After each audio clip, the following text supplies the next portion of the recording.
जेतिया कलबारि बालामाखायाव खना खावनो जेनेबा 40 बोसोरसो सिगां थारमाने खना गोमादों देवनि बेयाव मिटिं जानायाव साननोगोन लानि न'आव सिख्लाव मिटिं जादों गोदोर मिटिं मेप दिखाय बुंबाय आरो सोरबा बोरै रावबो बर'फ्रानो खोनासंथारा आं खोनासंबाय नायबा नंमारगो इंराजफ्रा ट्रां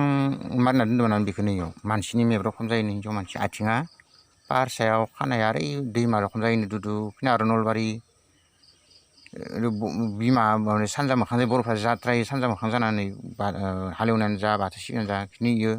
सानजा मोखांनो मुर्तिया ओंखायनो बर'निबो होननाय खोनादों खोन्थाबाय थादोंमोन खाफ्रोमबो खोन्थानांगौ गोदो गोदो जानि बिफानि बिफायाबो खोन्थादो सब बार रोङा निजिनि खास्थ'खौ ओमफ्राय आं खोनासंबाय नायदो आरो नोंमारगो मेपआ आं इयाव दानख'ना बुंदों खोमाया आरो हाखर खोमायाव आरो हाखर दंमोन आरो नामा इखिनिया ओमफ्राय आरो गन्थं बे खोमाया हाखर दङ ओमफ्राय गन्थंखिनिया आरो माबा पाहार रखमबो दंमोन आरो मारै जादों मिथियानो इखिनिया ओमफ्राय आरो आं निखौ बुजायदोंमोन आरो नंगौना नङा इखिनियानो बर' मा ओंखायनो बर' बिमा बर' मा नाम दोंबा इखिनि आरो हाखानि साख्रिखौ जोंनिखौ 99 आरो खालामबा जमा खालामनांगोन अखमनि आन्दाराव थानां सिगां माथो गोरों मानसि नालाय मा होनो इफोरबायदि गार' सार' बा बै शिलंफोरनि मा होनो मेघालयफोरबायदि थानांसिगोन आरो जोंबो माबा हादोर बिनायनिखौ लामाखौ थिग खालामजोबनो हाबा ओरैनो आरो दिनैनि अबस्थायाव जों साख्रि आदस' नायबा आं 99 प्रब्लेम खालामगोन आरो इडुकेसन प्रब्लेम मन्दिरा गंथाम जाबाय तिनि कयना गोमाबाय ओमफ्राय तिनि कयना इयो ओमफ्राय इयाव बर' गामिखौ सोरबा राजाया गालांदों मानो रुद्रसिंह ना मानो ओमफ्राय रायजोआ धरा मोननाय सिगांनो मालाय फैखादोंमोन जों शिबसागर साइडनिफ्राय गथ' मानसिनिफ्राय आंखौ लांफाबाय जमानो बरमा थानायाव मिटिं जादों आं बायदि हिनजावखौ खासे गथ' लाबोदों 2.5 बोसोरसोनि इसोर थानायाव थाबाय माबायाव गुवाहाटियाव ओमफ्रायसो बरमा थानायाव फैदों ओमफ्राय बरमा थानाय पुलिसफ्रा हेंगारजोबना जासिगौबो बिराद आर्मि पुलिस लाना फैदों सप्तासेनि उनाव थांफिनदों इनि उनावसो रायजोआव धरा मोननानै आं मा खालामसै सिखावा मोनबायमोन नाबा जानि फामना मोनथारगोन सिखावखौ नागिरनांसिगौमोन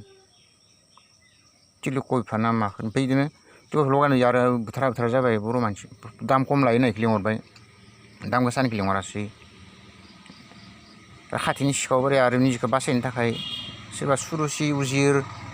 जानि बिमाखौ बुथारनानै एखे प्लुन्टि नखलि बर' मानसिफोरानि माधवपुर फरिफानाय आरो गणेश मास्टरलानियाव इखौ आरो बदलायनो नागिरबाय ओमफ्राय उन्दैनि हिस्ट'रिखौ सोंखाना ला सुरुसि उजिरा बयादि मानसिया